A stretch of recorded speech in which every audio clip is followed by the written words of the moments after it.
Hey guys, welcome to the channel and welcome to Thoth Thursday. This is a, tickle in the throat.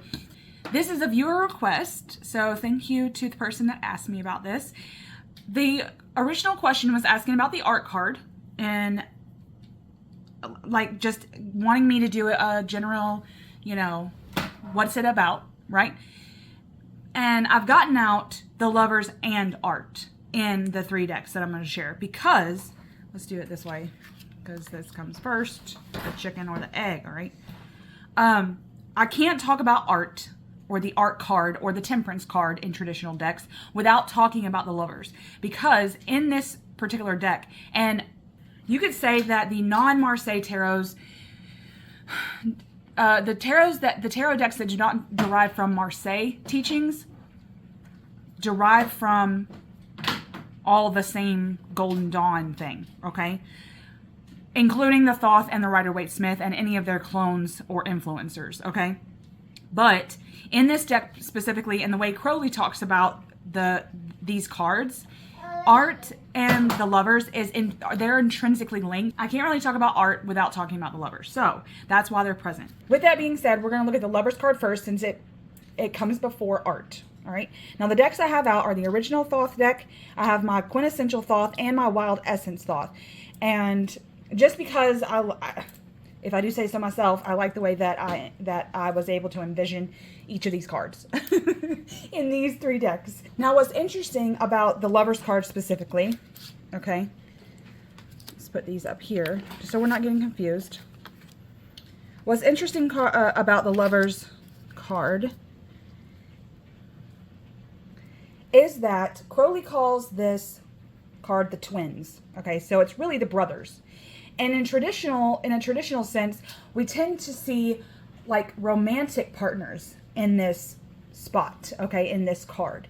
And so it's always fascinated me how Crowley really wants to emphasize the creation of the universe, the creation of this world, and the balance between dark and light using the Cain and Abel story. Okay, like the traditional Cain and Abel, the dark child and the light child. In terms of talking about this whole dichotomy between light and dark, the lovers is very much a card of dualism that has not been merged. So it is dark and light, but as they are dark and light that stand separate. Okay, so like if we were looking at the Rider-Waite-Smith, we would see a woman and a man, seemingly a woman and a man with the tree of knowledge and the tree of good and evil, okay? Or the tree of life, and, respectively. So we've got the tree of life and the tree of knowledge of good and evil, right? So it's still this dichotomy, but the dichotomy is there to represent not companionship or love or romantic or love in any kind of sense, because I think we really only see the concept of love in the minor arcana. These are more the universal concepts. So the lovers card is talking about the dualism of the universe, this whole dark versus light, but they are standing separate in this card. Now, just because we're talking about the dualism here between light and dark, that in terms of like how Crowley writes in the Book of Thoth, using it as a reference, I want to point out here that he means this in the most simplistic of ways. Okay, so it's the dualism in the simplest of forms. Because they stand so separately in the lovers cards, there is no merging. And so we have to look at it in almost like the essence of these concepts, of these, I guess you would say, universal laws. Now, he also talks about this being the traditional alchemical maxim of solve et coagulate, okay, which means dissolve and coagulate. And basically that just means something needs to be broken down to their simplest forms before it can be built up into something else. Hence the whole alchemy thing. So, there's that. So we're getting down to the essence of the core values here. Now, I want to also point out that like the alchemical maxim used, spoke just now, it's also about erasure. And I want to plug here that it's kind of like also the principle of as above so below, and that every action has an equal and opposite reaction. So it's a give and a take between these two forces, but they are still separate. The merging that happens in the art card is where form has been sucked in, and the dense and the mass becomes bigger. So that's another type of scientific thing that goes on in the Lovers and the art card. This whole phenomena. It's a contradictory. Okay, Crowley says it's the contradictory of any proposition and is implicit to itself. He goes on to say this is necessary to preserve the equilibrium of the universe. So he's saying that there's always going to be this whole the concept of dualism. So that's what's present here in the Lover's card. Now, another interesting thing to note in this original card here is that there's a hooded figure in the back, and that is representing the Hermit. A lot of the cards in the Thoth nod to other cards. I made videos about this before, but it's like starting with the Magus, we keep adding things. It's almost like the whole deck is one card. It's like the whole deck is one card, and once you flip to the next card, that's what's present in the card before, and so on and so on and so forth. So it's pretty cool how Crowley explains all this. The hooded figure, which occupies the center of the card, is another form of the Hermit, who is further explained in, of course, the 9th A2. He is himself a god of Mercury, described in the Magus card, A2-1. He is closely shrouded, as if to signify that the ultimate reason of things lies in the realm beyond manifestation and intellect. So we have the Magus, the Hermit, inside the Lover's card. Now, interestingly enough, furthermore, I guess, whatever, all those words, we have Cain and Abel here. Then we have the sacred marriage, okay, happening. Then we have the Hermit presiding over that. Then we have Cupid as well, okay? Now, the Cupid figure, to me, represents Sagittarius, and that nods to the art card, because art is the Sagittarius card, where this is the Gemini card, the dual card, okay, the twins. And interestingly enough, we see another set of twins in the upper corners. We see Lilith and Eve. I don't know which one's which. It doesn't matter. Because in terms of twin energy, I believe that that's fascinating. Because if you think of Cain and Abel, then you can also must think about Lilith and Eve being the dark and light of each one of those figures as well. So it's like double marriages upon double marriages, twins upon twins upon twins. Now, I guess to talk about the other cards. In my Quintessential Thoth is an abstract deck, and I wanted to note in this card with the imagery how separate the qualities are. Now, it's kind of wonky, to be honest, like reading this card in a tarot way. Like, so I wanted to see the separateness of like each thing. So we've got the gray representing the Hermit figure, and then we've got the pink and the white representing the sacred marriage, I guess you could say. And in the Lover's card in this, I wanted to show that it's still a relationship, but it's still a duality, okay? So it's the bee, and they have this sort of symbiotic relationship with flowers, okay, in this case a dandelion, in order to pull it all together to make honey, which is what happens in the art card. That's the magic of these two cards and how they work together. Interestingly, though, while it's kind of wonky learning Thoth, because you want to read the Lovers as a companionship card, as a sacred contract card, as a commitment even. It can be those things still, but when I think about this being the Gemini, this being the sacred marriage, this being alchemy, and it being these two concepts standing alone, it's more so about dualism and how that works or doesn't work in our lives, and how that might play out in a reading, okay? So for instance, in Milo DuQuette's book, Understanding the Thoth, in the back, he talks about like divinatory meanings, and for the Lovers, he writes openness to inspiration, intuition, intelligence, second sight, childishness, frivolity. And so in my opinion, okay, in my humble opinion, that goes into the uncertainty of the dualistic properties.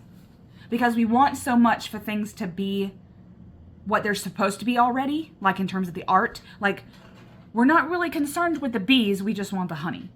So that's where the Lover's divinatory meaning comes from. So I think that's interesting. Okay, so let's round this out and go with the art card, okay, which is the purpose of this whole thing. Now, again, Crowley talks about this being the fulfillment of the Gemini A2, which is the Lover's card. So this is what the Lover's card, they stand separate, but once they mix, it becomes this alchemically. And so it's really cool to think about.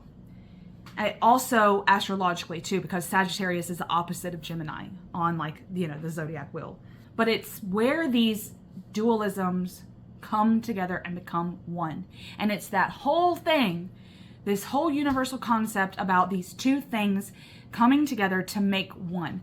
Now, with this deck, a lot of the times I use it to pull out my self-awareness. So it can be about what is standing separately inside my body or inside my mind, right? What are two driving forces? Because those driving forces are what we see in the Chariot card, which is after the Lovers, right? The driving forces of the Lovers, these two things that are going to drive you, have to eventually merge. And that's what happens, like they're staying separate because the Chariot is driving them throughout the major arcana, and then they have to like merge again in the art card.